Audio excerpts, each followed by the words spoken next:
আসসালামু আলাইকুম ওরহমতুল্লাহ বারাকাতুহু। শাবনুর আলম, এটা আমাদের প্রিয় নবীজি সাল্লাল্লাহু আলাইহি ওয়াসাল্লাম পেশাব পায়খানা সম্পর্কিত মোট কতগুলি সুন্নত আমাদেরকে জানিয়ে গিয়েছেন, শোনাও। ওয়ালাইকুম আসসালাম রহমতুল্লাহ বারকাতু। আমাদের প্রিয় নবী হজরত মুহাম্মদ সাল্লাল্লাহু আলাইহি সাল্লাম পেশাব পায়খানা সম্পর্কে মোট 10টি সুন্নত বলে গিয়েছেন। 1 নম্বর, মাথা ঢেকে পেশাব পায়খানায় যাওয়া। 2 নম্বর, পেশাব পায়খানায় যাওয়ার পূর্বে দোয়া পড়া।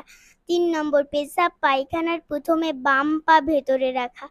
4 নম্বর, পেশাব পায়খানা করার সময় বাম পায়ের ওপর ভর দিয়ে বেশি বসা। 5 নম্বর, খালি পায়ে না যাওয়া। 6 নম্বর, পেশাব পায়খানায় বসে অপ্রয়োজনীয় কথাবার্তা না বলা।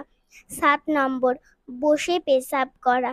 8 নম্বর, আংটি বা কোনো বস্তুর ওপরে যদি কোরআন শরীফের কিছু আয়াত বা হুজুর সাল্লাল্লাহু আলাইহি সাল্লামের নাম লেখা থাকে সেটি কাছে না রাখা। 9 নম্বর, পেশাব পায়খানা শেষে প্রথমে ডান পা ভেতরে রাখা সুন্নত। 10 নম্বর, পেশাব পায়খানা থেকে ফারেক হওয়ার দোয়া পড়া। মাশাআল্লাহ, খুব সুন্দর।